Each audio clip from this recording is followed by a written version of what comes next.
Hi, I'm Jonathan from Potency.world, and today I have an amazing guest. Now, we're recording this interview in June 2026, and there has been, I would say, a fairly um, polar opposite viewpoint for the subject of our interview today.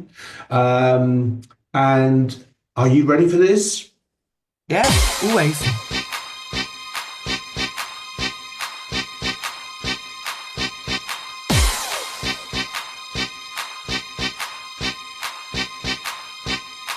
Y'all ready for this?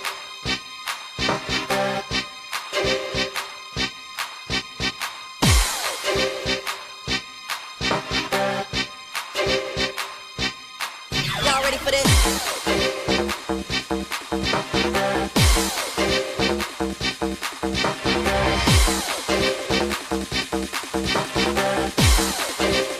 Y'all ready for this?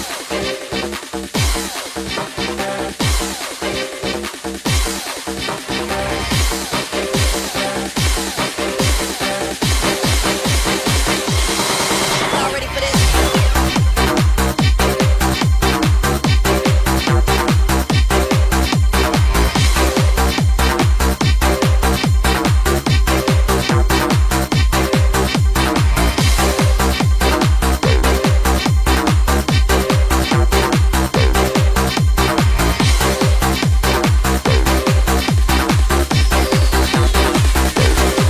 Y'all ready for this? Right, ladies, let me introduce you to Sabrina Shadie. Sabrina, how are you? I'm really good, thank you. And we were talking before we started recording about some things you're working on at the moment. But first, I think so. Young girls entering potency are going to see these interviews. Mhm. And so, what I'm interested in is what stories and events in your childhood made you the person you are today. Let's go right back. What was your first memory or thought? So I'm a big sister, so I'm the first, which I felt that was a big obligation. I was very excited to have a little other human being to hang out with and play with. Yeah. I'm from quite a big family, lots of aunties and uncles and stuff. I was a little bit disappointed my brother didn't come out with like shoes ready to like go around running around the garden. I wasn't quite prepared for him to be so useless at the beginning. But the, the family I'm from, there was a big difference made between boys and girls. Ah. So I saw that and I found it like a bit perplexing. Do you know what I mean? Like, because in my brain it didn't make sense why he could do that and I couldn't.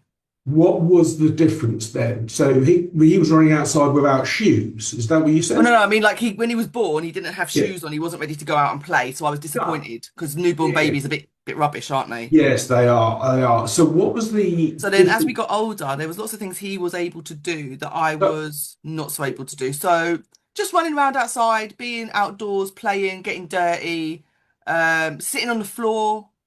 oh, I remember being told like young ladies don't sit like that, or you're gonna yeah. get, you're gonna get your dress dirty. Well, I didn't choose the dress.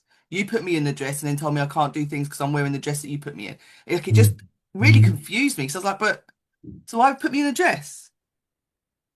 Because now it means I can't play, or I mean, it just blew my mind. I remember being How about old how little, old? little. My brother was he's 2 years younger than me. Yeah. By the time he was two, like racing up and down like a crazy person because Yeah. little boys. Oh, yeah, And I was like, absolutely. this looks like fun. Great. I can. And they were like, not you. Mm. And not actually my parents, but more like older members of the family. Yeah. Um, and I was tired, stupid big bow, big ribbon bow in my hair and a matching dress and itchy tights. And I was just like, what is this? Yeah. I remember being at my grandparents' and my dad's parents' house. And they had like, the old houses in London, like with the living room Yeah. at the front and the dining room, kitchen at the back. Yeah. And I remember being stood in the little bit where the stairs go up in between the two rooms and looking between them. All the women are in the dining room making food. All the men are watching football and drinking beer in the living room. And I was like, I've been sent into the room Yeah. with my mum, with the women already, and I was just like looking like this doesn't. I want to be in there where they're having fun and laughing and they're not working. They're not working. Yeah. And so I went in, and my dad went, "No, go back to your mum." Blah, blah, blah. And I just went like, and did sad eyes at Granddad and climbed into Granddad's lap. And obviously, Granddad just went, "No, you can stay with me," but and just like fussed me. But that was kind of my first understanding. I was probably only 4 because I hadn't even hit school at that age. Wow. I was probably 4, and I didn't understand the gender divide. I was just like, I want to be where the people are having fun, not where the people are working. But the image in my head is still so strong, and it's funny because like as an adult you can unpick it. So the living room had sunlight in the window, the Yeah. dining room didn't. Yeah. Right, the dining room was like darker, and because there's no direct sunlight in there. So that even that imagery of like the dark room with the people working hard, and in the bright room with the people having fun, like it's like it really left a mark on me as a young child. Such a strong image. Yeah. My dad lives in a house like you described, and it is exactly that. The sun's coming through the front window. Wow. So basically, one of the things I'm going to make Potency be is a place where young women are given agency. Can you explain, just before we move on, what agency means to you? Because most people don't know it. Yeah, I love to talk about agency. I think it's something that we skip over a lot in lots of spaces. And I think there's some great examples of where we think we have agency, but we don't in modern day society. So for me, agency is the ability to make informed decisions that help us direct our lives in ways that are healthy, healthy in terms of relationships, healthy in terms of physical health, mental health, social, where we live, what we consume, whether that's social media or food. We get to make those decisions. We have the agency to choose with all of the necessary information to ensure that we're making good decisions that benefit us. And maybe that's not just us as a one human being, maybe that's us as a family, maybe that's us as a community. But I think most of the time we think, so for voting in political situations for me is one where we think we have agency, but most of the time we find out down the line that the people who we voted for lied to us or didn't tell us the whole truth or are taking money from people who, skew the boundaries of what we believe in terms of values or, what's correct or what's good for the community they're supposed to be serving rather than good for, a multi-million company or whatever. So I think in so many places we think we have agency, but we don't because the information is obscured and the information we need to make good decisions. So for me, agency is having all of that information, be able to then choose what's right for you. So I don't know how you can quantify this, but the description of you being put in a dress and a bow and told to go there, literally every single thing that you wanted to be as a child, you were told no. Yeah. So the agency was taken from you over and over again. So it is literally the word pernicious in its slow, damaging harm. Yeah, I mean, I look at it now. I think it was the catalyst for how I am now. So I'm not anti it. I'm not angry about it. But yeah, no, I think you're absolutely right. It does. It kind of tries to put you in a box where you can be managed and controlled. And so in some of the reading I've done before these interviews, it turns out that female brains have 25% more connections between the hemispheres. So women literally think differently, more expansively, and tapping into both creativity and logic and art. So there's a lot of women I speak to who have either late diagnosis of ADHD or dyslexia or something like that. We met, you and your husband and I went to this event. You buzz this energy. What did you get? Have you had a diagnosis of any sort? I'm a dyslexic. So I've not had a formal diagnosis. I worked in the education sector for more than a decade, and I worked with young people with diagnosis and pre-diagnosis. I worked with neat young people, and I was really good at working with the kids who probably needed a diagnosis but didn't have one. Hmm. Not really realizing that the reason I got on so well with them and the reason I could work with them in ways that other adults couldn't was because we shared something. Um, And That's it wasn't until amazing. I was in my 30s and someone said to me, your ADHD showing that in a really derogatory, Yeah. horrible kind of bullying kind of way. And I just went, I haven't got, oh, hold on a minute. Yeah. And it took me like a minute to kind of go, Mm. hold on. Like, and actually have to process it. I haven't pursued a formal diagnosis, but I have done the tests and I've spoken to professionals in the space. Obviously, I come from that space. And like, I'm pretty sure I have the or DHD because I've got two, three cousins and a nephew. They've all been diagnosed with Yeah. the autism and the ADHD. You know that beautiful combination. Well, And do you I know see it what? more and more now. Like I can see my traits. Yeah. My spot on the sofa. If you make my sandwich wrong, I can't eat it. That those just those little behaviors. Like yeah, no, okay, it's kind of obvious now. Yes. But you see, it's so important because neurodivergent people, we go after things in a way that a lot of people cannot. Hmm. And it's starting to occur to me that, frankly, all women are neurodivergent and men are much more binary. They're much more systemic and progressive. Um, Thoughts?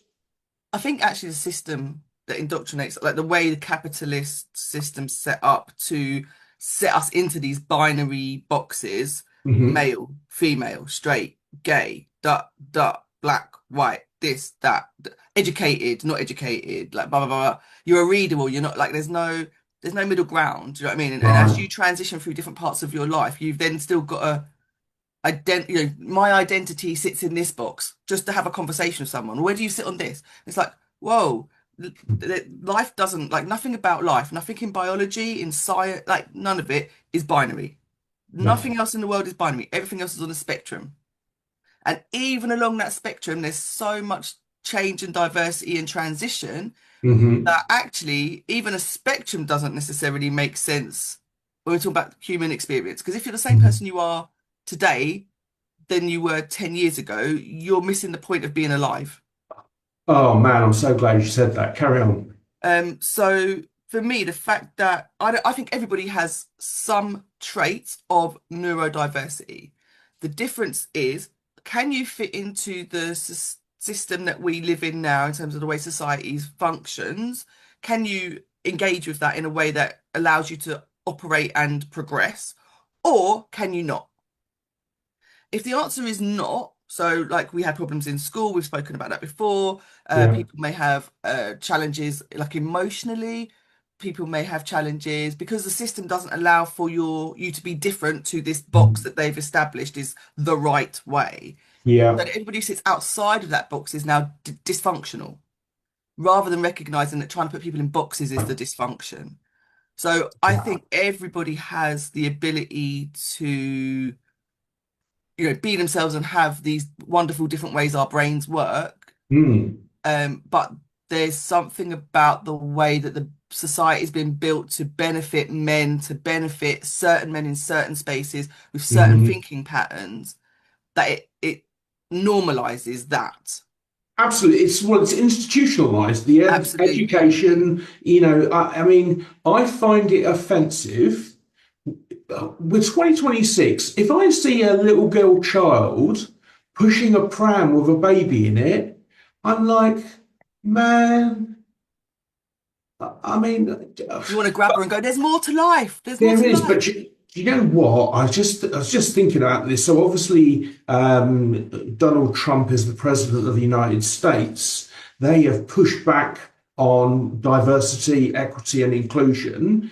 and all of the white male multi-billionaires that own pretty much all of our communication, they're all pushing back as if diversity in any way, whether it be, genders or brain patterns, it seems to be getting a pushback. I can't believe, for example, that engineers, computer engineers in Amazon or Google or wherever it is, get sacked to meet a quarterly profit margin. Why not go, oh, you think differently? Why don't you go off and do something? We're jumping ahead though. So, 4, very strong picture of this thing. So, early conditioning. I don't know if you agree, but I think typically girls are much more communicative earlier on. So I've had a 4-year-old girl walk up to me, ask me about my disability, and I answer her, and she showed me empathy.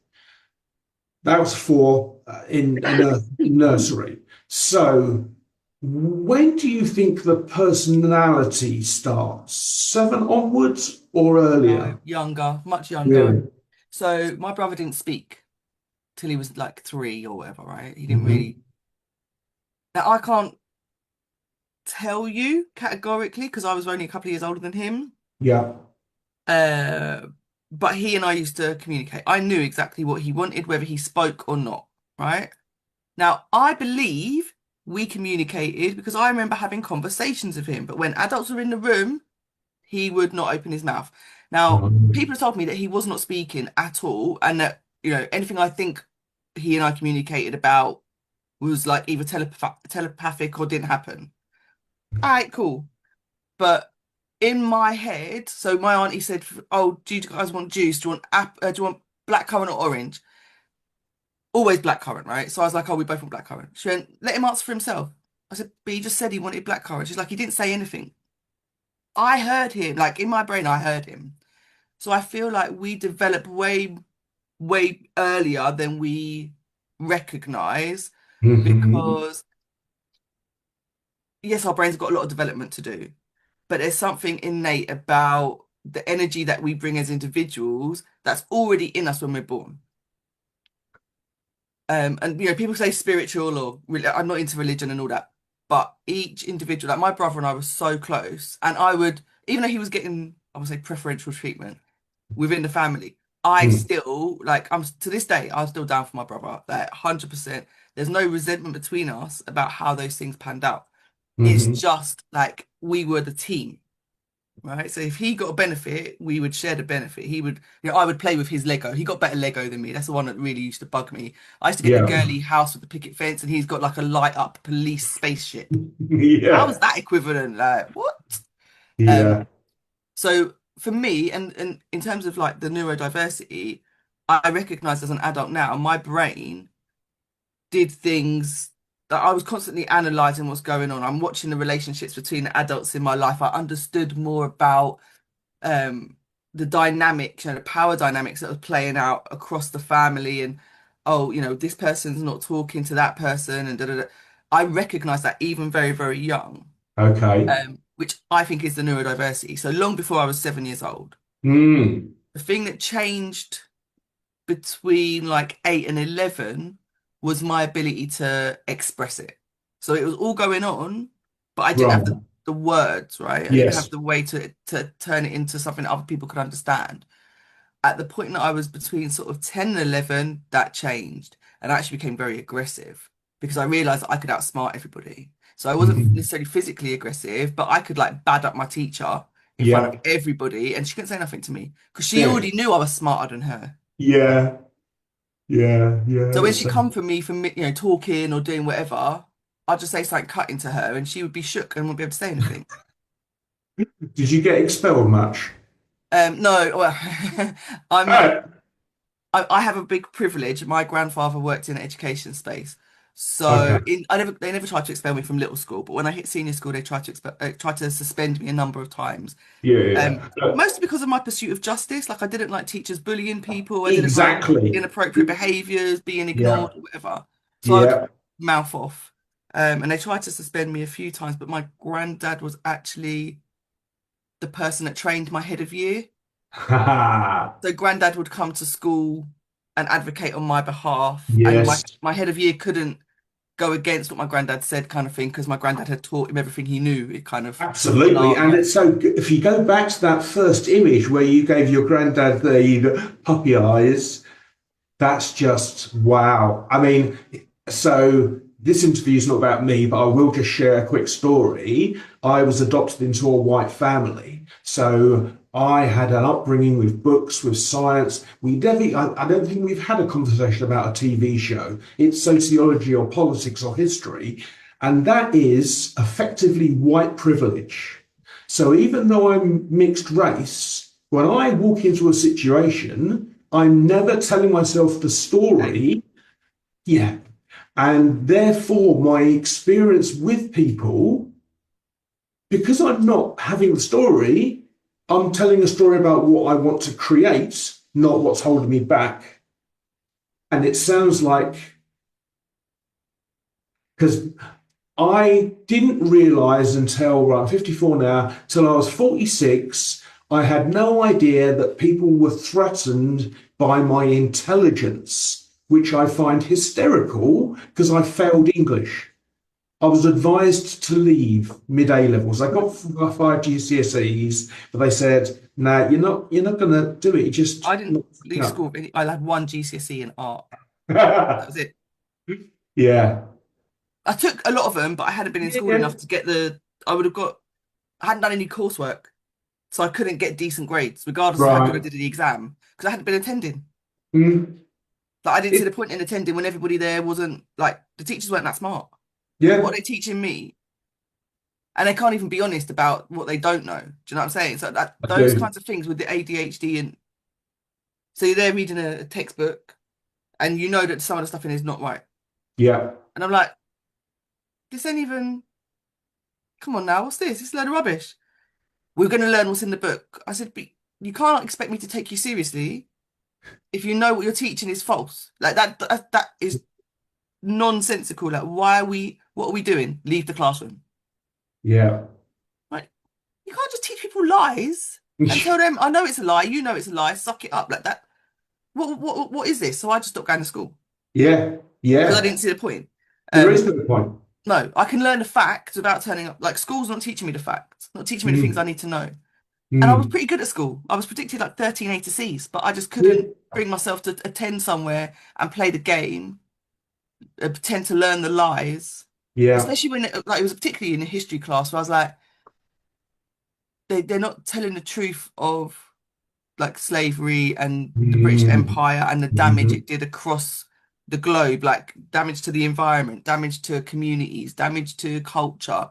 Everything. And they wouldn't like my history teacher wouldn't even engage in the conversation. And I'm like, Mm. my family is evidence of that. Mm.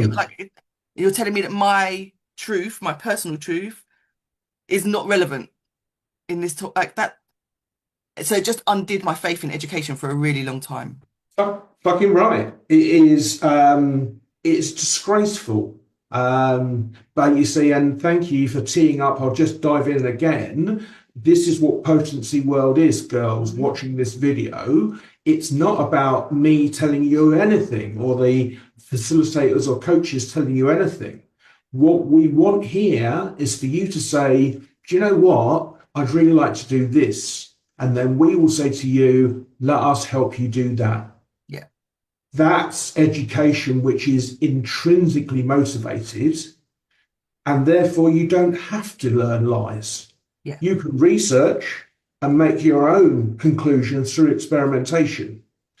So I didn't know about your school experience, but I asked the question because it's we're too similar. Okay, so strong sense of justice, clear observations. We do see so much more. Mhm. So I've got another friend who's AUD. Yeah, ADHD. Yeah. So for him, if I speak too fast, he says, "Hang on a second, I can see him running Yeah, it's like round." spooling. Yeah, yeah, Yeah. yeah. But energy, we really match. It's really good. So you just learn how to deal with people. I think growing up feeling different means we have to look out more. Yeah, Do you think so we could go on? psychologically, people with neurodiversity often have great pattern recognition because that's part of a safety mechanism. I need to look out for risks and danger. So I Yeah. recognize patterns, which might mean I need to get up and run or do something. Hmm. So then we start getting really good at pattern recognition of other people's behaviors and other people's speech or whatever it is, depending on the experiences you had growing up. So I had like a violent household, so I would be very aware of people's behaviors that might lead to, so getting a silent treatment and things like that. I'd be like, oh, something's about to kick off or whatever. Yeah. Um, but in terms of our neurodiversity, what that means, like collectively, because we're really good at pattern recognition, we can jump ahead in conversations, we can predict outcomes for things because we're really good at saying, oh, hang on, this happened last week and it went and then outcome C, right? So I'm Hmm. predicting outcome C. And oh, look, you got it right. And it's not because you knew anything more, it's just because you remembered more about the pattern. And you might not be able Yeah. to explain why. It's taken me Yes. years to be able to recognize that's what's happening. It just felt like a intuition, right? I just know this is the thing that's going to happen. So and so is going to say blah blah, or this is and everyone's like, how? I'm like, it's not. I'm not psychic. I can just tell you, and it's only from doing the research about being neurodiverse that I've gone, oh, it's pattern recognition. My brain somewhere that I can't really Mm. access has stored this information, and it's just feeding it back to me like a little whisper, like it's answer C, Yeah. but no explanation of So, how. okay, a couple of things that come off the back of that. So, my earliest memory is my brother's 5 years older than me, and we didn't really have a relationship because when I came into school year one, he was already off. So, we never really crossed over. Um, but we were in the car driving to St Albans, which, for wherever you're watching this, is a Roman based town in southern England. Hmm. And we're driving along, and I'm preschool, he's in year five, and he says to our dad, Dad, why did the Romans build their roads straight? And almost in unison, we said, because it's the shortest distance between 2 points. Hmm. And from that moment on, he has had to beat me in I have no intelligence. I can't tell him anything about anything Hmm. because I'm fundamentally inferior because that he how I'm going Yeah. to read you a couple of traits, 8 traits actually, which I love to read. Okay, so neural function that causes neurodiversity. There are certain traits they all have. They can utilize the brain's ability to alter and create perception, the primary ability. So when you're describing building up in your head what's going to happen, that's it. We do that more. They're highly aware of the environment. They're more curious than average. They think mainly in pictures instead of words. They're highly intuitive and insightful. They think and perceive multidimensionally using all the senses. They can experience thought as reality and they have vivid imaginations. In it. 100%. So that's from the book called The Gift of Dyslexia. And I got it because I'm dyslexic, Hmm. but I always read that when I meet another neurodivergent because there is so much crossover. Yeah. This conversation is not about me. Sorry, we'll talk another time because we'll talk But it's another time. valuable because the experience of being neurodiverse is seen as an outlier, but Yeah, actually it's part of human evolution. Like, and it has been for millennia. Like, these are the traits that keep humans safe. These are the traits that help us explore more or help us yeah, learn new things or, and we should be celebrating that because the more of us that are neurodiverse, the more of us that are moving into these different new ways of thinking, the yeah, better innovation, the better opportunity that humanity has to resolve the problems that we're experiencing, to fix the climate, to, yeah, bring empathy and care and, proper community values back into the world. Yeah. Because strong, empathetic, and justice-focused brains can't be a bad thing, right? No, no, absolutely. All right, I'll just tell you this quick story then. Went to Dulux Paint Centre. I bought a tin of a blue thing that they mixed it up for me, put it on, and it wasn't quite right, so I wanted to get a second coat. I go in there, I'd written them a review on Google. I go back in there first thing in the morning on a Friday morning, and there's the chap who was there the other time, but the lady wasn't in yet. And I went, ah. And he went, what? I went, oh, I came in here a while ago and I got some blue paint. Can you get the swatches out? And he said he got them out, and I said, it's probably that. And he went, did you pay by credit card? And I went, yeah. I did this, I think. And anyway, so he went away to the second computer for the mixing tin, and he found, so it's 6 weeks since I bought it. He found it, mixed it up, sorted. And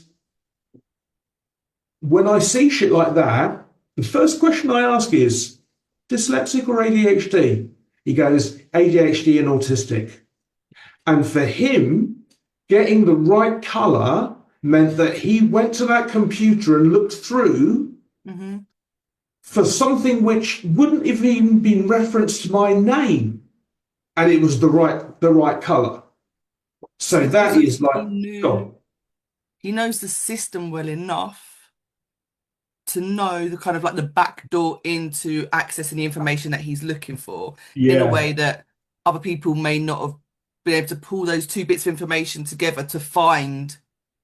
Do you know what I mean? My experience, probably 8 out of 10 people can't do that. Yeah. You know, you said if someone's having the same problem 10 years later, my brother expressed a state of mind 10 years ago. He trained children to cycle in London boroughs, like cycle on the road. Yeah. And he expressed something in 2016. And I went, oh, okay. And he said, to the word, exactly the same thing less than 6 weeks ago. And he's got 2 degrees, highly intelligent, travels around the world. He's got friends in Taiwan, in Hong Kong, in Norway, in Sweden. Yet he is apparently unable to realize anything in terms of having agency. And he's a white male, a white privileged male. And that's the reason why he hasn't got agency, because he doesn't need it. The system is set up for him. So why would he ever need to do anything outside of that? I never thought of it that way. The pathway has been laid. It's beautiful. It's all, beautiful greenery around it. It's nice and straight and flat and easy and comfortable for him. The fact that the rest of us don't have that pathway, and the rest of us are like literally trying to scrape through the jungle with no pathway. There's just like cliffs, hidden gullies, sticks poking you in the eye. Do you know what I mean? Like that's what the journey for us. So we need to find agency by actually working together and clearing a path together and doing these things together, because that's the way that we make progress. But for people who the system has been set up for, it doesn't feel to them like they need to do any of that stuff. That's why they're so afraid. Yeah, unless they want to bring the other people they care about with, and then they realise that actually we can't be on their path. They've got to come and build the path with us, build the new path with us. So it's not to say that if you're a white male, you can't be part of the community movement. Of course you can, but you need to understand the agency part, like recognize your privilege, recognize that not everybody's having the experience you're having. And if you want the easy life, that's your choice. I'm not going to judge you for it, but you can't then compare your experience with the experience of the other people who don't have that opportunity and who haven't had the world built around them. The example I use that shouldn't be very political is chairs in conference buildings. Go on. I'm 5'2.5". When I go to a conference, I always put my back out because the chairs are not built for people my size. They're built for somebody who's like 6 foot. Very few people are actually 6 foot and above. Most people sit somewhere between 6'3", 6'4", and 6'9", 10. Sorry, 5'4", Yes. 5'10". Like that's the average person, right? I'm 5'10". Right, and I'm 5'2", so I'm just under, which is fine. I'm bigger on the inside. So when I sit in those chairs, I already have something called spina bifida occulta, which is a birth defect in my spine. So if I Yeah, sit on a chair and my feet have nothing to rest on, it puts yeah, my back out. So that means I have to sit forward on the chair, so my back isn't supported, which then gives me a yeah, bad back. So either way, I get a bad back because the chairs are built for somebody who doesn't exist. They're built for like this James Bond yes, person, like 6'2", dark haired, kind of muscular, like the gauge on stairs in buildings. If I yeah, state the gait of somebody that tall. yeah, yeah, So yeah, the whole of the architecture of these shared spaces is built for somebody that doesn't really exist, which yes. makes the rest of us uncomfortable. On that point, and it's about the number. So on on YouTube, there are various videos about dating and the problems with dating. And one of them looked at, I will link it. One of them looked at what women ask for. And 95% of women on the particular app they were researching put they want a man 6 foot over. So in America, there's the 666, Hmm. 6 foot over, six pack, and six-figure salary. And only 8% of the men in America are over 6 foot. Yeah. So you've got 95% of the women chasing 8% of the men. I don't know any woman who's demanding, or very few who is demanding is someone who's 6 foot tall. Exactly. So I don't And think it is the women chase because like how many I know more women who have settled down with a doughy, comfortable dad bod kind of guy because yeah, he's chill. yeah, He doesn't have an issue with them having agency or earning more than him or having her own social life. Like those are the things we really want. Those are the things, mm, the agency, the ability to still have agency within our marriage or within our mm, relationship. Um, I don't I think a lot of this stuff is rhetoric that's put out to yes, maintain division. yes, exactly. Because women aren't a homogenous group. We don't all No. want the same things. If I've got someone who's 6'2", they're a foot taller than me. How like he's gonna put his back out trying to give me a kiss, or do you know what I mean? Or I need a step Yeah, ladder to look him in the yeah, eye. Like yeah, who benefits from that? It's ridiculous. exactly. Um, Well, it's because of, and so I think it's more of a neurotypical behavior, the thinking that I have to have the external Keeping up validation. with the Joneses kind of vibes. Yeah. Yeah. Whereas when you're working on an internal system that's aware of so much more, you go, there's so much more. Why would you just be looking at this one thing when there's 15 things? But that, And aesthetics is so like such a limiting thing. yeah, Like it's yeah, such a limiting thing. But it's, again, our capitalist system has commodified everything to this extent that, yeah, um, you know, if your partner is not seen as being attractive by the outside world, then you are a failure. yeah, yeah, And then how that leads into eugenics, how that leads into disability discrimination, how that leads yeah. into, do you know, like all of these other detriments to society because we're all chasing something that actually I might not like that thing, but if I don't have that thing, people outside are going to think badly of me. This is the problem. Yeah, I know. It's ridiculous, That's such isn't a it? crazy thought process, like it hurts my head. Yeah, yeah, yeah. No, it's madness. On the point about shared spaces, there's a great book called Invisible Women Yeah, I've got it. by. Have you got it? Oh, Yeah, great. somewhere, yeah. So somewhere in there, I can't remember where it is. She talks about how gender equity is not about floor space. So the Hmm. observation is that men have urinals or even separate or a big tray, whereas to get the same number of women to deal with them fairly, you'd have to have twice as many cubicles. Cool. Yeah. Yeah, because of the various extra needs that women have. Hmm. And I read that and I went, wow. Then I would argue that all space, like I think urinals are dehumanizing. A little bit. I don't understand why it's acceptable for men to expose themselves to each other in those spaces, and to be forced to, because it's usually like two cubicles and then a whole load of Yeah, urinals. yeah, That's yeah. not appropriate for everybody, actually. And I don't think it's appropriate for little boys. I Mm, don't think that's appropriate for dads. If you've got your kids with you, you don't want to take them in there with like a whole heap of men with their genitals. Like, come on, this is not okay it's a bit behavior. weird, isn't it? It's really odd. So for Mm, me, I feel like it should all toilets should be gender neutral and it should just be cubicles. It should be a bunch of cubicles and you all go in and you do your thing in the cubicle, in the privacy of the cubicle, and Yeah, that's it. And then you come yeah, out and you get on with the rest of your yeah. life. I don't like the for me, it's not even about how many cubicles do the women have, how many cubicles do the men have. Why are we normalizing exposing your genitals in Mm, what is a public space? yeah, Because it can make you vulnerable as an individual human being. It can also, it sends a message yeah, socially that it's okay yeah, for men to have their genitals out in public spaces, yeah. but then also that there is no privacy for men. There is never like that's not if you want privacy, there's something wrong with you. Why'd you go in a cubicle to go do a wee? Well, Why go in a cubicle for, bro? I'll tell you exactly because that's what I have to do. I have a Hmm. little bit of release anxiety. So Yeah. if I'm dying for a piss, But it's I'll not go. release anxiety. You're entitled to privacy when you're doing the thing. Like, Yeah. why is that weird? Why is that weird?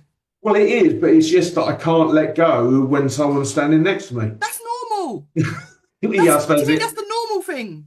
Yeah, yeah, yeah, Like yeah. it's not abnormal to not be able to do it if you think someone's watching you. Like there's lots of things you can't do if someone's watching. There's Yeah, yeah, people are yeah. supposed to watch you in your private moments, and we've Yes. like detached men, and this is part of the thing. Like for me, we've detached men from those. Like it's natural to not want to be vulnerable and exposed in public spaces. That's a natural human like experience. I do not want to be watched with my bum out. Like Yeah. completely normal response. Why are we making it not normal for men to want privacy? Do you know what? I didn't imagine when we started this conversation that you would blow my mind so much, but that's very true. Yeah, Um, it's how patriarchy damages men almost more than it damages women. yes, Like it's very yes, damaging for women, but it's way more damaging for men because your basic humanity has been removed from you on the most subtle of levels that you don't even recognize that's what's happened. yeah, Why are you being trained from young to get your penis out in front of other men? Like it's just normalized. yeah, it is. And I've got no issue with nudity. Like I really don't. I don't body shame. I think everybody's beautiful in their natural state. But there are safety mechanisms in place in society which are supposed to protect children. But when you look at how Yeah, we operate, they don't. they don't at all. Boys are taught having your willy out in a public space like the bathrooms is okay. Is it? Well, I think then for the young ladies watching this, the psychology of men that you will meet in the world Hmm. is probably damaged by this sort of thing. Absolutely. Um, and I think that because men are socially accepted to get angry, Hmm. this is why anger manifests. It's something which you can't quite get your finger on, but it rises up and then you explode. Yep. And I love Um, anger. Anger's not a bad thing. What we do with it yes, is the how you negative. use it. Yeah. So emotions are all good. There's no bad Yeah. emotions. They are markers Signals. Yeah. for us to understand. Um, and if you can harness them in the right way and use them for good, Hmm. feel your feelings.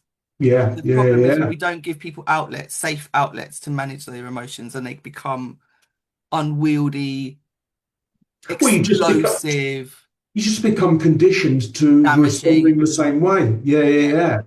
So let's go back then. So you're out of school with one GCSE. yeah. What did you do next?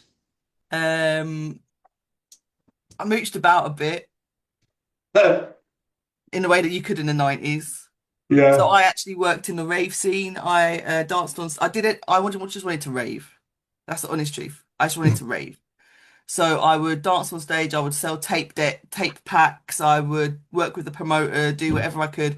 So just to get free tickets to go to the gig because I had no money, right? I've got no Yeah. job. Yeah. I've got no Yeah. education. I've got nothing. I want to get into the parties. So I worked in that industry in any way that I could to get the free ticket. Like that was how I'd get paid. I'd get a free ticket for the Yeah. gig, Yeah. or I'd Yeah. dance on stage so I'd get entry to the. So I used to go Yeah. up and down doing all the drum and bass raves, all the jungle raves in the 90s. Sweet. Um, and it got to the point where I realized that I was messing up my body, not like in a physical way, but like I was raving Oh, hard. I was doing yeah, all the yeah, yeah. party drugs and stuff. Yeah, yeah, yeah, And yeah. I got to a point, I was like, Hey, oh man, I don't know when I last ate a proper meal.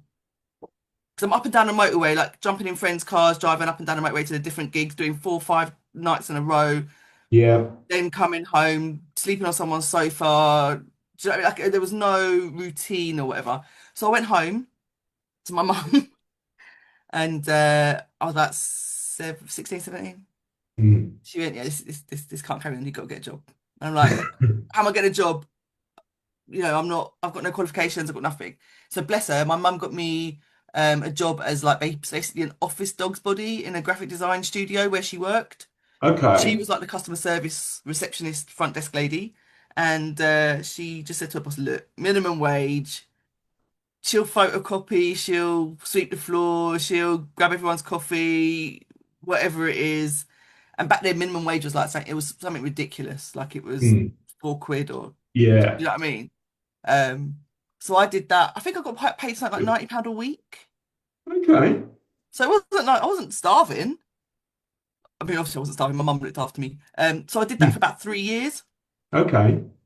Um, no progression as such. They gave me harder tasks, but my salary and that didn't really change. But while I was there, the building that the photocopy center was in, or graphic design studio was in, like 3 doors down, there was one of these training centers, Mm. NVQs and all of that. So while I was in the foyer part where we were all having lunch, and there was different people who used our service from these different businesses that are in the same building. So I Yeah. got talking to a couple of the other young people who were like working in these other business. I'm like, oh yeah, I'm doing a qualification with those guys. You should talk to them. Hmm. So I ended up doing two. I did an MVQ in business admin and an This is a MVQ in customer service while I was there. this is a national vocational qualification. Yeah, so it's equivalent to like a level 2, level 3 BTEC. Okay. But without going to college, it was just in the job. So the people would Yeah, come yeah, and yeah. assess you in like an apprenticeship now. Yeah, So exactly. yeah, pre runner to the apprenticeships. So I did two. I did business admin and I did customer service. Um, so it worked out really well for me because you didn't pay for those; they were all Hmm. funded. Hmm. Um, and that got me like a better job. So 3 years of work, and I didn't have to probably stay for 3 years. It was only because I was trying to get a mortgage and I knew I needed 3 years like consistent At employment. 17, you're thinking about that already. Yeah, my family, we've been made homeless twice when I was a teenager, Ah, and I was like, that's never happening to me again. right. So as soon as I was in a position to, I wanted to buy my own property. So I knew no one could ever make me homeless again. Do you know what I mean? Yeah, Like it yeah. gave me the agency. And fear. Uh yeah, I suppose I wouldn't have said fear. For me it's like, okay, how can I control my narrative? Yeah, So I'm not scared of being homeless. I don't care about buildings. I care about security that they provide. You could yeah, burn my house down. The thing I'd be saddest about is like my family piano that I'm currently custodian of because my mum hasn't got space for it, my books, and like photographs and stuff. Other yeah. than that, there's no physical items that like it might cause me sadness, but I wouldn't be like devastated because it's all stuff. Okay. Because I've lost stuff so much, being made Yeah, homeless twice. Like yeah. it was about security that it presents. It gives you an anchor. The physical building itself, I couldn't care less. On a similar step back for a moment, you mentioned something earlier about it was a violent household. Did you observe or were you inflicted Yes. both? Yeah. Now, I'm half Nigerian. In I'm 2018, my birth. 11% Nigerian. Oh, there you go. My birth mother found me or sent out a letter to my dad. I met up with her, and I've got a sister, half sister, 2 years older, and there's this whole extended family. Anyway, when three generations of women, so mum, sister, and their daughters, it was always about what other people should be doing. Hmm. And oh yeah, you should be doing this, that, and the other. And I went, right, everyone's up in everyone's face. And then they would tell me about, the belt with the buckle end, the cane, an open hand, sometimes a elbow or a fist. And I said, "Do you know what? The worst my dad ever did to me, maybe 10 times, he'd go, you know what? If you don't pack it in, you and I are going to fall out." And that was it. Yeah. And maybe one smack on the bum. So these horrific situations from, I think, most people's point of view, so early in life, how much, if you were going to give a percentage of how much of your strength comes from your struggle, what would you say? All of it. Really? 100%. So I'm really lucky. I come from a family of like really strong matriarchal women. Were Mhm. amazing. My dad's violence like honed me into somebody who I use the term I've got fuckery running through me like a stick of rock. Yeah. Yeah. So I got to the point where being smacked, being beaten, being told go and get the stick so I can hit you with it, didn't flinch. Like I didn't flinch. I just looked at him like, yeah, all right, cool. Makes you feel Mm. better. Yeah. Not because it didn't hurt, Yeah. but because I built up such a armor to it emotionally that I was like, this is just fuel. And that's what I was saying about anger. To me, anger is not a negative emotion. It's like Mhm. the fuel for my nuclear reactor, right? It allows me to keep doing the things. So the anger that I felt made me go, he will never control me. He will never like force me to do the things he wants. Every time he hits me, all that's doing is reminding me that he's less than me. Yes. Because I don't have to beat people to make them do what I want. Mhm. Yeah. So- Well, yeah, it's so interestingly and different.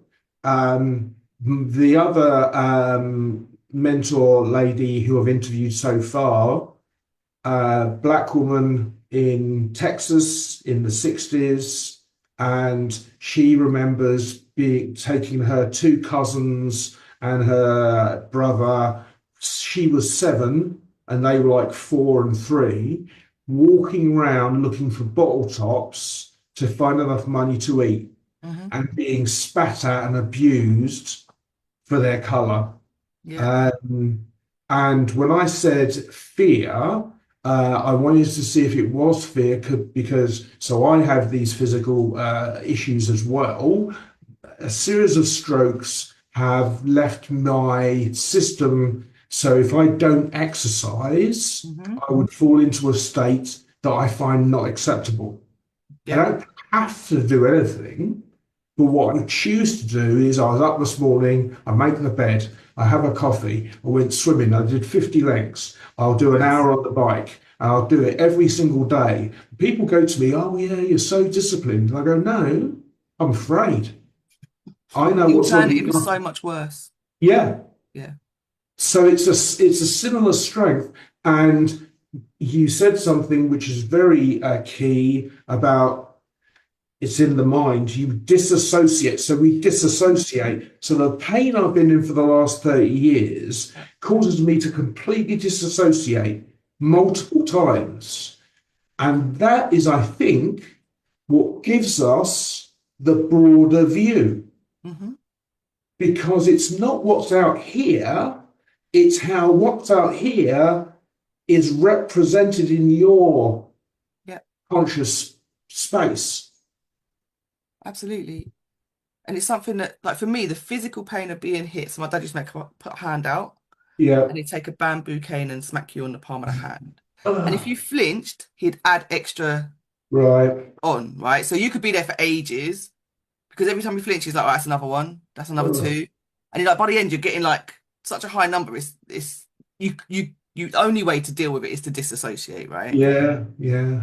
But that disassociation allowed me to learn how to manage the pain. So it's not that you stop feeling the pain in your physical body, you do, but you can Mhm. compartmentalize it and then you Yes. can move it so you're not like your consciousness is not feeling it directly. It's not overwhelming you. Yeah. It's a tactic that I use with my daughter who's got a heart condition.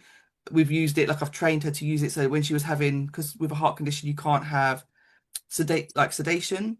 Yeah. So she'd have to have procedures done while she's awake, right? Which is they numb the area, local anesthetic, Yeah. but you still Yeah. feel it, right? Which is Yes, distressing. it So I is. taught her, like at the age of 12, how to disassociate and how to be somewhere else in your head so that what's happening medically for your body is not overwhelming to you and stuff like that. So there's lots of positive things that come out of the experience that allow me to Mm, do the work that I mm. do now, right? Techniques and thought processes and all of that stuff. When did you get your first house then? 19. 19.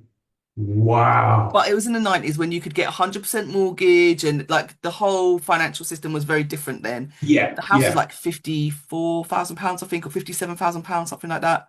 We got 100% mortgage, Yeah. and then we just bought everything on credit and spent 3 years paying it all off and then bumped the house and got like doubled our money. Wow. Yeah. It's not feasible these days, do you know what I mean? Like, No, no, it's not. Excuse me. but I've always been So, determined like that. Do you know, like I have a plan mhm, and I just like drag everybody with me. Like, this is what we're doing.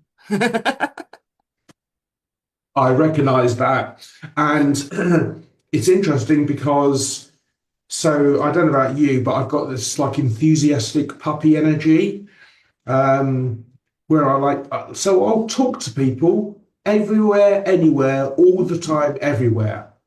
Granny in the queue, the person serving, you just go, hi, how you doing?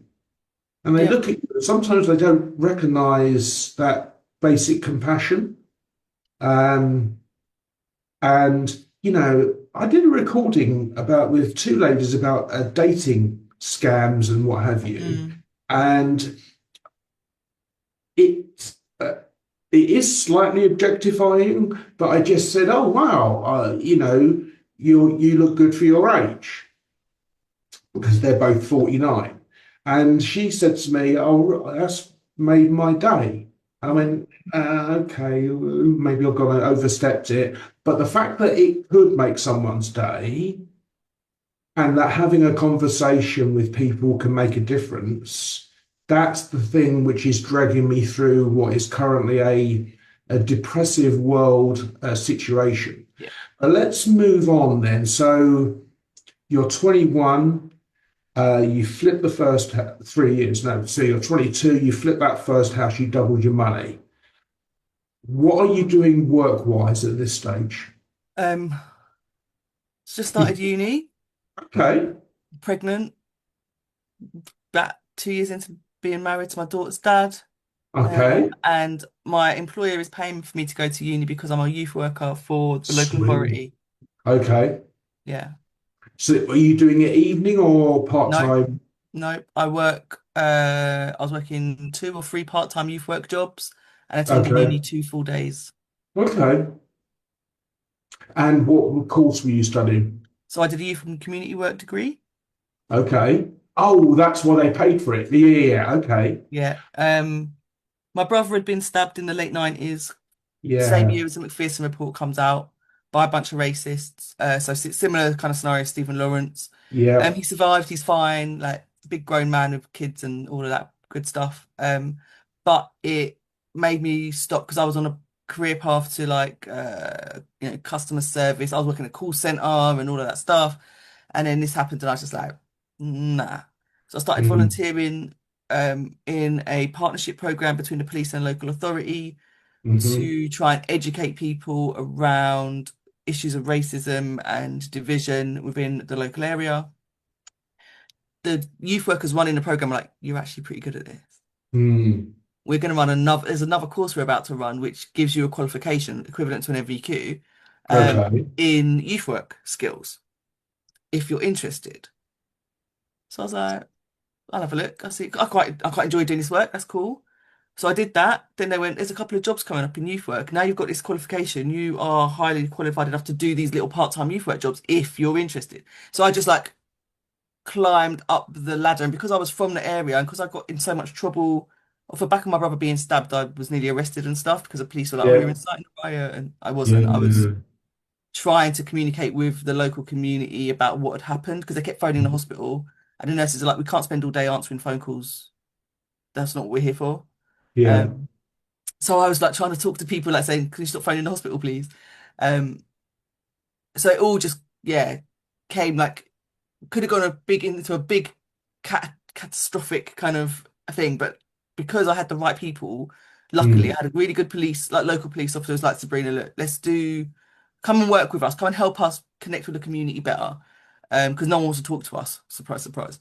Um, so I was able to go and work with the Muslim community in Bletchley. I was able to go and be in those spaces because I was from that area. I was able to make the connections. So I ended up Mhm. becoming a youth worker, worked my way up, but in my local area. And then once I got qualified, I realized working in my local area wasn't the flex that I thought it was. So Mhm. I went and worked in a different town. And yeah, about Say 15 what? years. 15? Yeah. From the late 90s, I didn't leave public sector until 2015. So I would imagine you've heard of the 10,000 hour rule, 10 years or 10,000 hours of purposeful practice Mhm. to become expert. I've smashed that out of the park. I was going to say, Yeah. because I mean, let's be honest,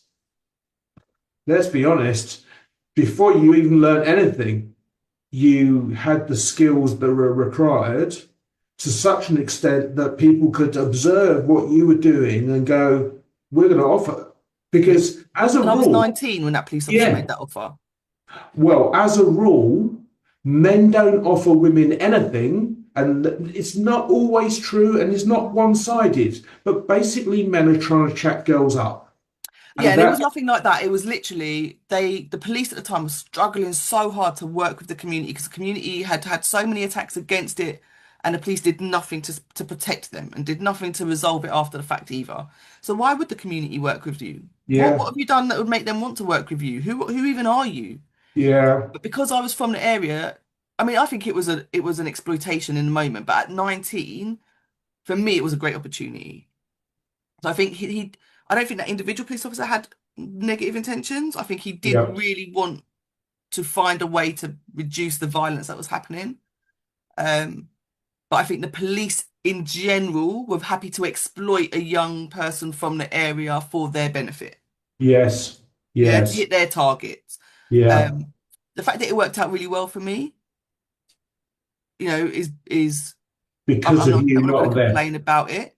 I Yeah, think we did a lot of good work, and over the years, the risk of violence was reduced. However, unfortunately, in the last local election, the tables turned quite significantly, and the right. councillors that are in now, I think, are going to undo all the work that we've done over the last 2 decades. But, you know, we will see. Well, here's the thing. We can only deal with now and hope that it leaves an indelible mark. And I volunteered in primary school and for 12 years. And so the children I first volunteered with, by the time I was ending that, were like 16, 17, 18. And because I worked in a local area, I'd have these young teenagers come up and go, "Oh, do you know me?" I look at I go, "No." And he Oh, goes, "Oh, really? you, yeah, Because you were this big when I saw you last, and now you're like, exactly." And I yeah, didn't had it even with have a time. long beard. Yeah. Yeah. So that really gives me enthusiastic power that you are remember. So the phrase is, they won't remember what you tell them, but they'll remember how you made them feel. 100%. And so by being part of your community, being of colour, you can go in and there's another phrase I love to live by. People need to know you care before they care what you think. Hmm. And yeah, it's in spades, in buckets. Yeah, we still do So, look like we still do a lot of charity work. We went into a school a couple of weeks ago for Aspirations Week. Okay. So it's a school that's in a deprived area of the town that Uh, we grew up in. I say weeks, but obviously I work alongside my husband a lot. And Yeah. we've been invited. I think this is the third time we've done it. So we've been doing it. It's every 2 years. And we go in and we speak to years 5 and year 6. That's like Yeah. 10, 11-year-olds, just before they make the transition into big school, um, to talk to them about our journey. Because like I say, I didn't finish school, didn't have great GCSEs, came from a local area, single parent family, blah, blah, blah, blah, blah. But now I run more than one business. I drive a very nice car. I own multiple properties. I'm hardworking. I've been able to travel quite extensively. I still get to travel in the UK a lot, and abroad, as and when. So, and I've been running my business for 10 years. But I'm Mm. also a parent carer. I've got a child who's got severe health stuff. I have a disability of my own. Hmm. I'm a black woman in a world that is not built for me. There's No. But I've been to multiple universities, including Roehampton, even though I didn't finish school. I've got lots of qualifications, post-grad qualifications. I'm a qualified coach. I've got a CBT practitioner, like diploma. Like, so none of that stuff that people tell you when you're in school is a lid to stop you doing the thing, necessarily, Yes. right? And there's lots of ways you can leverage what you do know and what you love and all of that stuff to actually overcome those barriers if you've got the right support structures and the right Yes. networks and all of that stuff. Which I luckily did. I've got a granddad who's in education space. All my family are what I would call like civil servant kinds of roles. So nurses and people who work for the government Professionals. in whatever roundabout way, but all through public sector, right? It's all Yeah. the public Yeah. sector owned employee Yeah. roles, or a lot of them. So whether it's military, whether it's medical, whether it's education, being brought up in that space where books and a love of education and watching documentaries was kind of just the natural Yeah. thing, that led me down. Like, I knew I was smarter than my teachers from when I was Yeah. about 6, 7 years old. Yeah. Yeah. And not every teacher in every scenario and every Not topic, in but arrogant. Not certain in areas where I was arrogant. like, I know more about this than you. Yeah. Yeah. And that left me kind of questioning. So for me, for young women now, I'm like, take all of that stuff that you know, and you've got so much more access to information than we ever did back then. Mm-hmm. You can follow the path of school and give them the answers they want to get you the grades that you need to do the thing you want to do. This is a means to an end. Yeah. So like when my daughter was in school doing her GCSEs, I was like, I don't care what topics you pick. Pick at least 4 you can guarantee a pass, so you can go and do the next thing that you want to do, which is college. Yeah. Everything else I don't care about. You don't need 16 A to C GCSEs. You need 4 to get into college. Because by the time you're my age, no one asked you what your GCSEs were, Yeah. Yeah. right? So you go college and do the thing that you want to do. School's what you have to do. College is get to do what you want to do.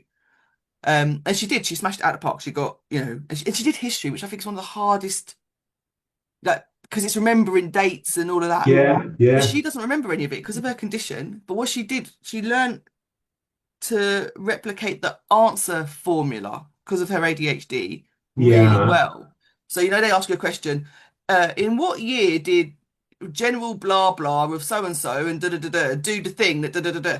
She would Yeah. literally write the answer in whatever year she guesses it might be. General Yeah. blah blah of so and so army from blah de blah blah went across the da da da to do the. So he just writes the question back in a Yes. slightly different order, and that gives you Yes. points whether your actual answer is correct or not. So she Yes. scraped through, and I'm like, that's what I'm talking about. That's all I want young people to do.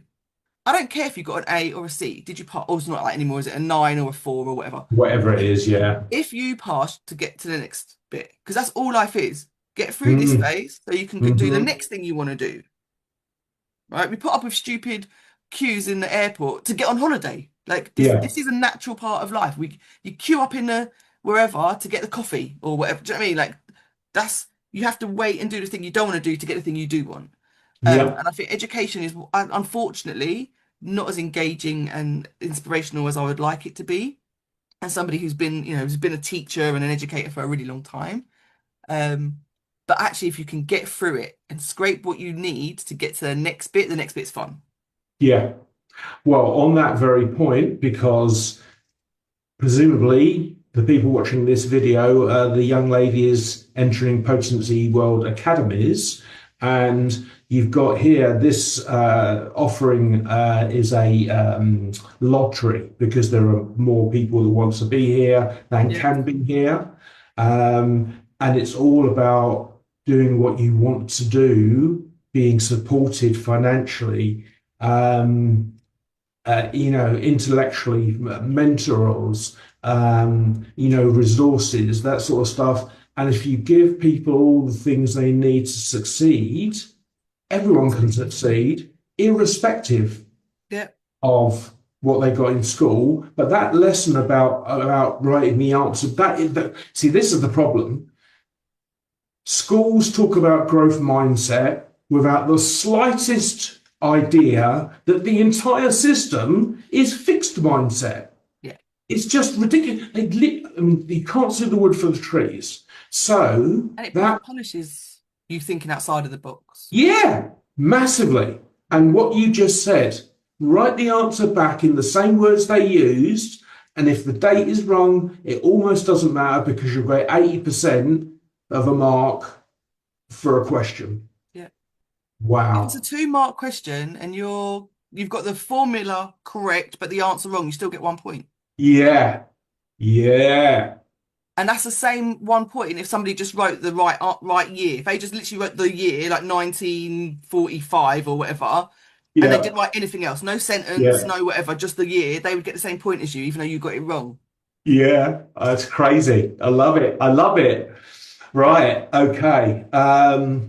So let's jump then to starting the first of your own businesses in 2015. What was it and why was it? In fact, actually, why was it before what was it? Yes, so in 2015, my daughter was diagnosed with something called cardiomyopathy.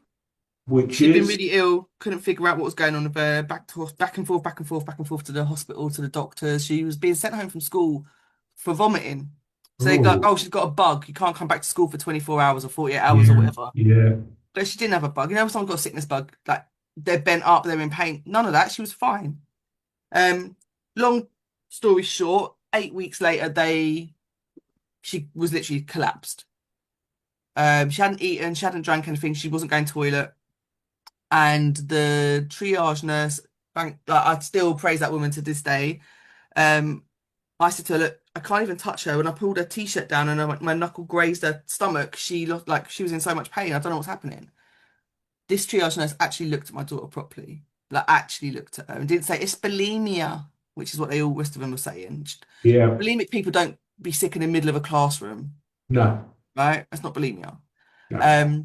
She sent us through to the children's ward. They put my daughter on a drip straight away. Next morning, we were rushed off to another hospital in Oxford called John Radcliffe, which has pediatric cardiac care, which they don't have where we live. Yeah. We spent the next month in hospital. So I Wow. lost my job. Yeah, just everything changed. My daughter, they told me when we got into that hospital that if she didn't respond to the medication within the next 3 days, there's probably not very much they could do for her because at this point she was in multiple organ failure. Fuck. Um, and like everything, just the whole life just crumbled around us. And I had this just tunnel vision on my child. I fell out with a lot of people, like my family, friends, like all kinds, because people weren't taking it very seriously. They're Mhm. like, oh, she'll be fine, she'll be all right. Bro, you're not listening. Her No. heart doesn't like her heart works to 15% of what it's supposed to work. Like this could be it. Yeah. So we were in hospital. She was in intensive care for 2 weeks, then HDU for a week, and then on the ward for like a regular children's ward for a week. And she What? only was allowed out because she is a very good negotiator, and she Mm. convinced the consultant that she would recover better on holiday with her cousins in Devon because we'd booked, it was the summer holidays, and my dad had booked for us all to go to Devon for a week. She'd already missed the holiday because when she got diagnosed, we were supposed to go on holiday the following week to Cyprus or something. We had to Okay. cancel it. She's like, I've already missed on holiday. My recovery will be so much better if I'm with my family and with my cousins and on the beach. I promise I'll take it easy and da da da. And he gave in. He said you Hmm. can go on holiday as long as the day you come, when you come back, the following day you've got to come and have an MRI scan. Okay. Yeah, well, she said okay, but I had to do all the driving. So I drove all the way down to Yeah. Devon, all the way back, and then the following day I had to drive all the way across the country to go to Oxford. Um, but yeah, so her getting ill and me losing my job because I physically wasn't able to attend Of work because I had to be a course. full-time carer, Yeah, yeah, yeah. um, just opened up the world to me that in the same way that when my brother got stabbed, it opened up the world to me going, hang on, this doesn't make sense. I Yeah. realized that families with a disabled child, like you're spending so much time trying to navigate where all these services are supposed to intersect to protect and Support. carry and support you, Yeah. actually they do the opposite. The education system and the health system don't want to talk to each other. My daughter, I'm saying to the school, can you please send some homework because she's going to be in hospital for a couple of weeks. I need you to send some work so she doesn't miss out on anything. Nothing got sent. Really? Nothing. Like not once in the 4 years that we were going through this, the school didn't once send anything except the one time they sent it after she was already back in school. Like she'd been back in school over a week when they sent it. It's fucking outrageous. Because I got a phone call from Great Ormond Street Hospital saying, we've just done Yeah. an email about Aaliyah's schoolwork, but she's not on our register. And I'm like, no, she came home over a week ago. And they're like, so why? I was like, don't ask me, just bin it. Yeah. Just bin it. Um, so my thought process was, as a mum who's worked in Hmm. the education space, like I've spent over 15 years in the education space, I am well versed in writing care plans and I used to write pre-sentence reports, like I'm quite academically capable. I still can't navigate this shit. Mm. I'm still getting the angry black woman tropes thrown at me by teachers and by the school. Yeah. I've got a headmaster meeting me at the gate every time I'm coming in because, they literally don't trust me. Yeah. Um, so I started speaking to other parents of SEN kids in the Hmm. school and coaching them on how to get the results, right? The things they've got to say, the terminology they've got to use. Because the school didn't want to give my daughter like an EHCP, so the Education Healthcare Plan, Okay. because they said she wasn't entitled to it because it's for children with learning difficulties. And she didn't have learning difficulties, she had physical disability. And I was like, that literally is illegal, what you just said. Yeah. And they tried to argue with me, and I'm like, no, I'm literally qualified in this. This is what I do. Like I was doing this work before the Equality Act existed, so I know exactly what it Yeah. says. Yeah. Suddenly they're backtracking. So I'm coaching other parents, like for free, Of coaching other course. parents on this. And I suddenly went, actually, there needs to be something more that helps families going through what we're going through. So my daughter and I came up with like a resilience framework that gives families like some step-by-step actions for their well-being. How do you manage your Hmm. well-being, avoid burnout, do all of that good stuff, but also how do you engage with authority figures and services and mechanisms in the right ways to get what you want without Yeah. being labeled Yeah. Yeah. Yeah. problematic. Because as soon as they put that label on you, they won't respond to your emails. They Yes. won't interact with Yeah. your conversations. And I got because I got a letter from my daughter's doctor's surgery saying that they would no longer allow me to accompany her to any appointments because I was aggressive and this, that, and the other. So I wrote to them and said, you failed my daughter on 4 occasions when I brought her before she was diagnosed. If your doctor had Hmm. just put a stethoscope to her chest, they would have realised what was happening, and no one did. Hmm. She died because of you. And now you want me to be calm and collected when you're refusing us care because it doesn't fit into your ageist approach to dealing with people with heart failure. All the heart Yeah. failure clinics run during school time. So for her to engage in that clinic, she has to miss school. So you're telling me I have to choose between her education and her health. Mm. That's illegal. Absolutely. So, but I had to write it all down, like in a formal email, which I then also sent to my union.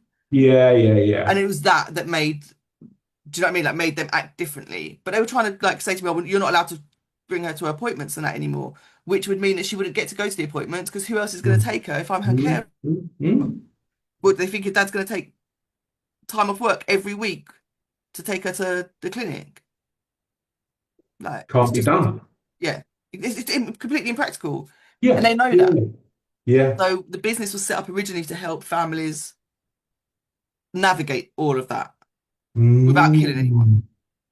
because it's not easy. No. Um, and yeah, over the last 10 years, that business has developed into a training academy.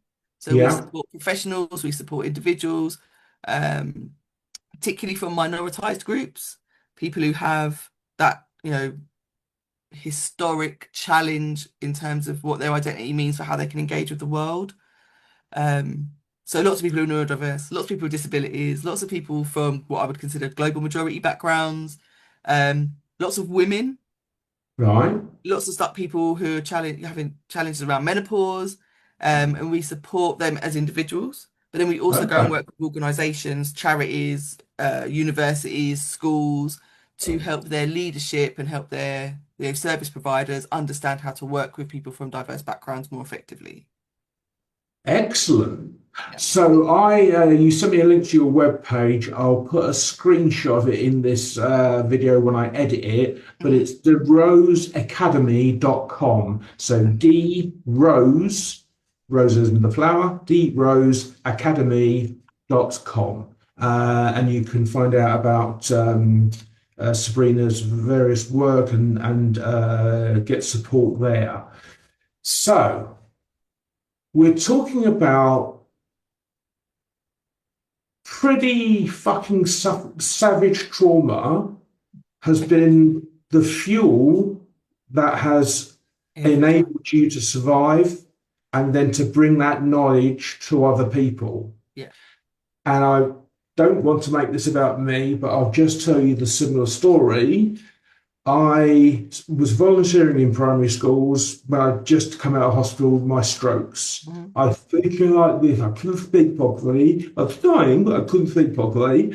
Had a brace on my leg, and I'm sitting in the back of these classrooms, and I get up if a child wants some help. Anyway, they were so kind, this group of year four children, and so friendly, and so interested and interesting in me, and in just like lovely people, Mhm. not children, people.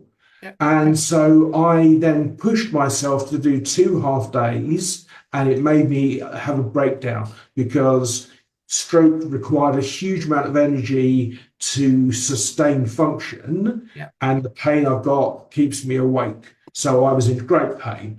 So I burnt out and I sent this email, said, I can't do it. I can't even see the edge of the hole. I'm going to have to stop doing it. I was doing a project with them for their end of term video. I finished that and then I bowed out. 4 weeks later, the class teacher phoned me. She says, "Oh yeah, we made something for you. Do you want to come in?" I went, "Yeah, sure." And I came in, and they gave me because I drink these iced waters. They got me a bottle for ice water and a card, big card of an iPod, the classic iPod shape. And on it were all little iPods with a personalized message from every child. I know. And I vowed to pay children back for their unconditional joy. And even when a child is sad, they are not so stuck that they can't find a way out of it if you just listen to them.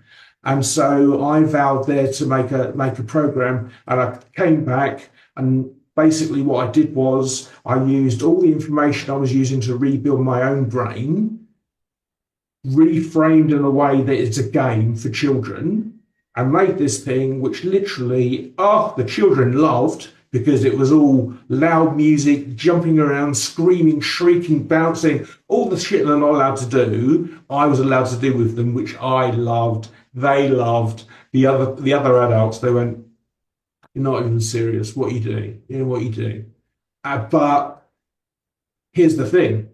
So I did this sitting with children. They come out to read, come out of the classroom. If you're an adult helper, come out, you sit at this little child desk, little child chair. So you're kind of bent over like this, and you've got I got a timer, these sand timers, clock timer, egg timer. That's what I mean.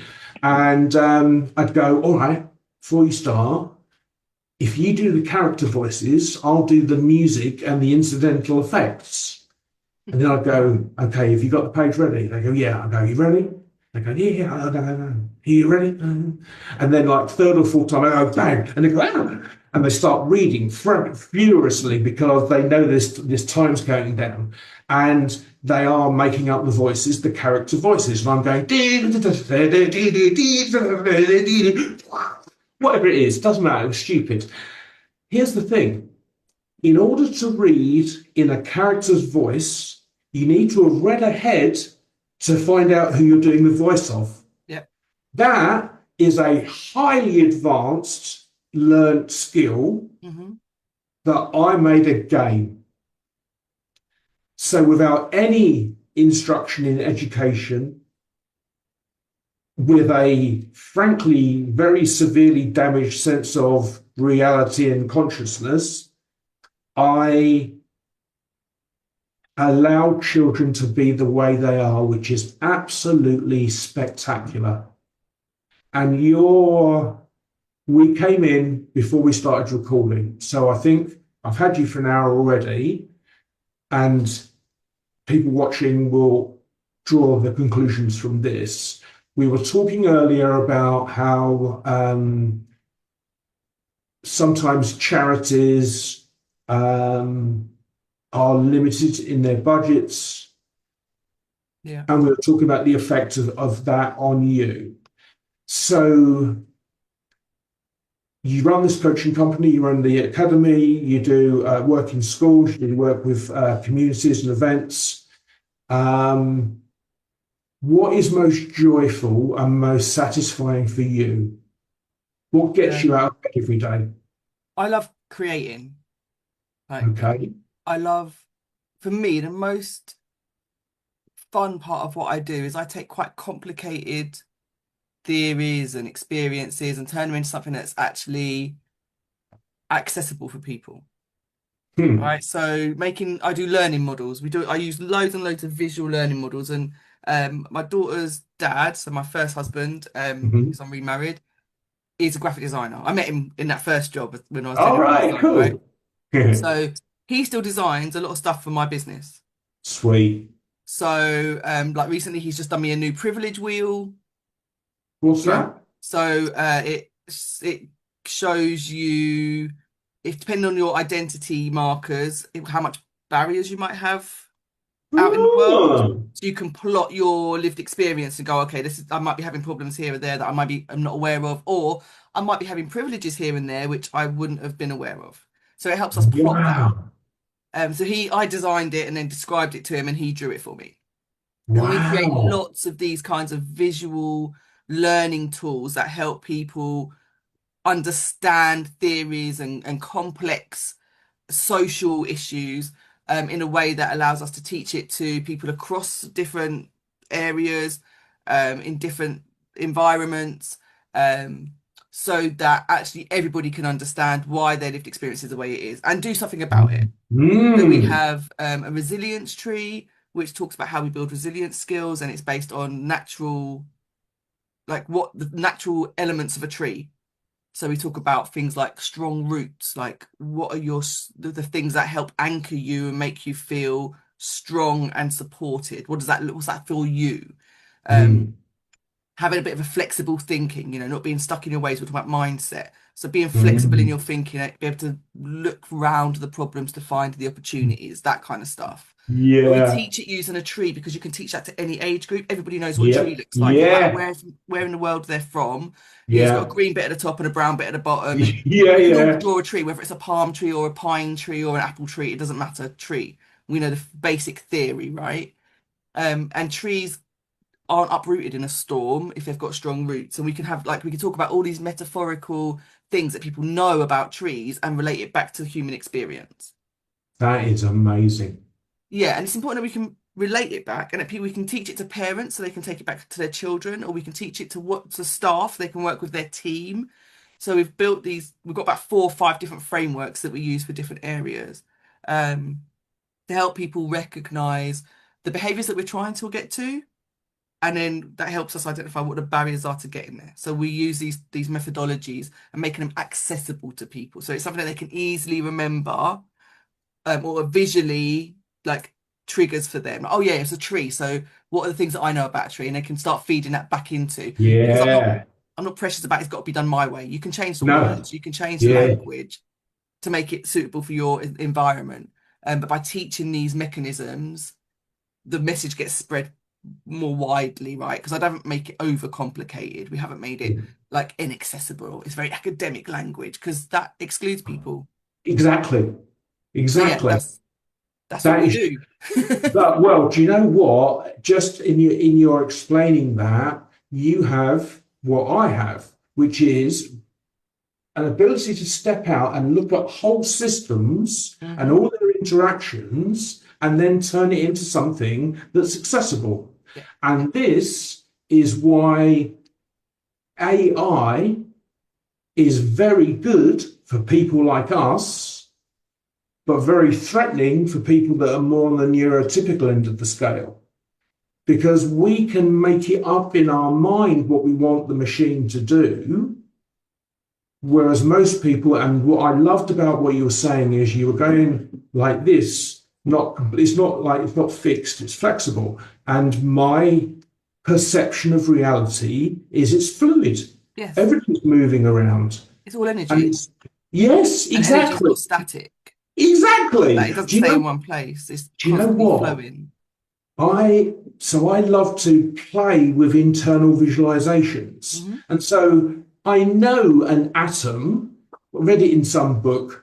If an atom has the nucleus with one electron floating around it, if you make that big enough to see, the nucleus would be a football and the electron would be a tennis ball 2 miles away. Yeah. And so I can play with looking at things real time and just break them up into that. I know it isn't real. It's not about being real. It's about representation, and how you can move around when you take these different perspectives. Yeah. But also taking things that people can easily recognize, like you said, football. Everyone knows what football, we can all visualize what that means. So it makes it accessible, and it helps everybody visualize, which is why we use the tree as the initial part of our framework. That's because amazing. everybody knows what a tree looks like. Yeah. And like we've got a whole hashtag like be more tree, Right? right? Because it's just, it doesn't matter what element of a tree you decide to be more like. It's better than not being like. Could be the fruit, could be a leaf, could be the literally. trunk. Do you use grounding? Yeah. Right, because you Absolutely. see, because that's the tree roots. That's the way I was taught grounding, to imagine the roots coming out the bottom of your feet. That's right. And in fact, when I deliver to coaching children, I quite often get them to take their shoes off. Because that disconnection, that the internalized. So the problem I think with education currently is it is intellectualized, as you said, into something theoretical, whereas all learning that humans do that actually makes things happen is through experience. Yeah. So you understand the practical application. So I didn't really understand algebra until I was an adult. It didn't make sense to me. My brother, who's really smart, he's a good mathematician. He can do like mental arithmetic. He's an engineer by kind of training. He said to me, "You can do algebra." He goes, "You do it all the time." And I was like, "Babe, I can't. It doesn't make sense." He's like, "Okay, if I told you I need you to drive Birmingham and pick something up for me, and I need it back here by this time, and there's no petrol in your car," he goes, "could you figure out how far it is from here to Birmingham and back again, how much petrol you need, and how quickly you can get there and back within the time?" Do you know what I mean? By the time I was like, "Yeah." He goes, "All of that's algebra." He said, "Time, T is time." Yeah. He goes, "So you just need one or two of the elements to be able to figure out the rest, right? Wow. So he showed me, like he literally showed me, okay, if you leave now, how long will it take you to get to Birmingham? And I was like, well, probably about hour 20. Yeah. He's like, okay, how did you work that out? I was like, well, because the distance is this much and I've done the journey before and it takes about that long. And he goes, that's algebra. You've got lots of Yeah. gaps in your maths equation and you're able to fill in the gaps from your experience. He goes, and that's how Wow. algebra works. It's saying, we know this information, but we don't know these bits of information. What experience have we got around the outside that allows us to fill those gaps, even if it's an educated guess? And then Yeah, we yeah, can do the yeah. formula, and you're saying it's about an hour, right? So it's an educated guess. So that's all algebra is. That is excellent. It's excellent. I mean, man, I'll tell you what, I'm so glad I met you because, no, because honestly, there are few people now, I won't liken you to me because that would be offensive. I've got a huge, long, old, wise I've been beard. trying to grow one, but it's just not coming in. It's not your husband's beard. I'm inspired by his, so I'm trying to get the bigger, sort of fluffiest Yeah, yeah. side. It's amazing that the family can, your brother can take that concept and make it so simple that Mm, you can take these complex interactions between agencies and empower people to have agency.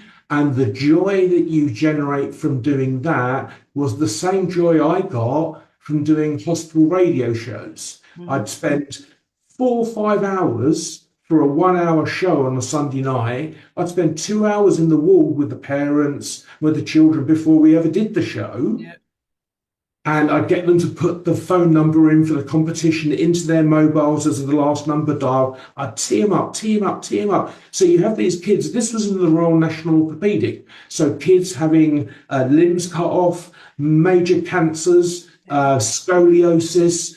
There was one kid that had this sort of giantitis in his hands and feet. It was yeah. having them amputated.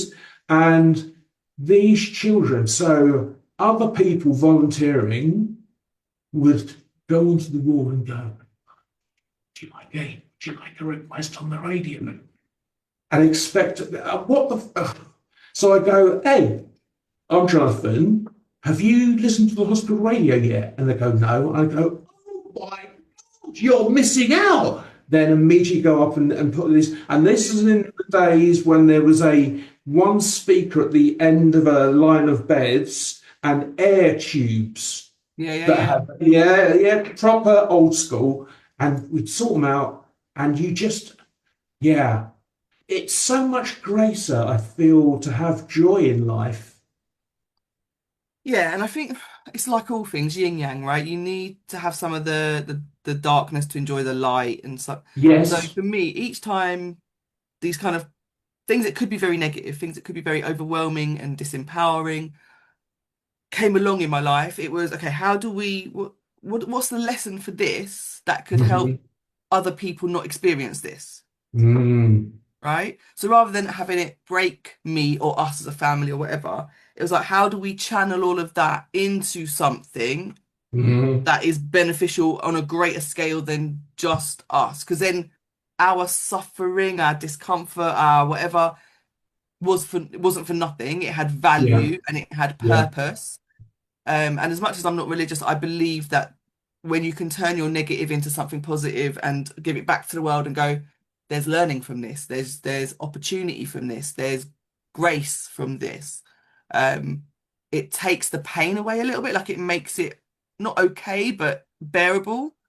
Yeah. So for my daughter, she's 23 now. She was diagnosed at 12, and we did think we were going to lose her. And there's been a few times we thought we were going to lose her along the journey, and she still, she pops back up like nothing happened, because she's a tenacious little madam. But Hmm. she's 23. She's getting married at the end of August, and Oh. I said to her like a few years back, I was like, oh, do you know what, if I could, she's lying in hospital, she's about to go for another procedure. My heart's literally breaking. I Mm. can't show her that. And I was like, babes, I No. wish I could just take it all away. Like just wave a magic wand and just take it all away and just give you back a normal life so that you don't have to suffer all of this. And she went, no, no, mum, you can't do that. And she's like quite thinking about it, like a bit distressed. And I was like, what do you mean? What do you mean? She goes, if you took it away, all the things I would never have got to do, all of the people I'd never have met, all of the experiences I'd never have had. She goes, I am the person I am, and because of those things. She goes, I've been on Mm. telly. She's done like Children in Need a few times. Like she's been on Children in Need. She's done loads of fundraising for local children's hospice. She's done national fundraising for heart charities. She sits on the board of two, like the youth board of two national heart charities. She's spoken at national events up and down the country. Do you know what I mean? Like done research projects. She's done radio shows. She's had all of these experiences, and she's been recruited. Like she's been headhunted and Mm. recruited to work with these charities to do art. She's designed Christmas cards for them to sell as part of their fundraising at Christmas. She's done all of these things. She's like, I wouldn't have got to do any of them. Yeah. I wouldn't have had the opportunity to do any of those things if I was a normal kid, right? Yeah. She says, living in Great Ormond Street, meeting all the other families and realizing that actually I'm probably one of the most, like the luckiest, because some of Yeah. these kids are so poorly, but I get to go and do normal things as well. I can still go to the park and do that stuff. So for me, it's like having those moments that teach me, okay, I'm not going to take any of the negative as negative. We can turn it all around a perspective and see it as Mhm. positive and move in Mhm. that direction. How do we share this positive with other people? That's a testimony to the strength that, and it's the reason why the line "do what I do what I say, not what I do" is such a stupid fucking perspective. Because Triggering, yeah, triggering. well, I mean, the thing is this: that your child is inspired by her mother, because even though you may not have had words to explain difficulties, children are. So there was a video I used to use when I was working in the school. It's a little baby, maybe 9 months old, and mum's held him and she's singing a sad song. And this baby's looking up, and then just this little tear rolls down his cheek. It's not crying out, it's recognizing the It's emotion. emotionally regulating Yeah, to what mum's yeah, doing. Yeah. yeah. So, oh man, this has been fantastic. Is there anything you'd like to say? Because I'm going to give you a copy of this interview to use as you like. Thank you. Where can people reach you? Yeah, I mean, it's easy enough. Like you said, DeRoseAcademy.com is probably the easiest way to get me. But you can also email support@derosebusiness.com if you want to get hold of Okay. me. I think the message for me, regardless of where or when or how you interact with any of the content um, from either of us, really, is Yep. my answer to every challenge that we are facing as individuals and as humans is community. Mm. For me, the answer is always community, whether that's your immediate family, your friendship group, building a network, finding people who share your values, finding people who share the same interests, people who love the same kind of art or the same kind of music or the same kind of fashion. Build that community because that's where your safety and where your connection and where your empowerment happens. And those people will help you learn about your agency. Brilliant. Absolutely brilliant. Girls watching this woman is amazing. What she does is amazing. And like me, she is because of the struggle. Yeah. So anything you feel you're facing, see how you can learn and grow. And you're not on your Now, own. you're not on your own. I haven't set Sabrina up for this, so I'll stop the recording, but I'm going to play a favourite song of hers that will be edited to the end of this movie. Sabrina, please say goodbye to the ladies. Have an amazing day, whatever you're doing. And yeah, keep those connections. That's the thing that's going to get you through. Nice. All right. Bye. 1, 2, 1, 2, 3, 4. I could do this all day long. Sing a song, a pretty little song. Blah blah, rah rah rah. It might be nice. I could do this all day long. Sing a song, a pretty little song. Blah blah, rah rah rah, that's alright, but I'd rather fight. I could do this all day long, sing a song, pretty little song. Blah blah, rah rah rah, that's alright, but I'd rather fight and watch you bleed. I'd rather watch you bleed. Sing a song, pretty little song, that's alright, but I'd rather fight. I'm violent when I need be. You got a problem, come see me. Black lives have always mattered, you were just never told so on TV. White folks love quote Martin Luther cause he held hands and prayed when they bombed his building. Good for him, but the times have changed. And don't forget, white folks still killed him. I could do this all day long, sing a song, pretty little song. Blah blah, rah rah rah, that's alright, but I'd rather fight and watch you bleed. I'd rather watch you bleed. Sing a song, pretty little song, that's alright, but I'd rather fight.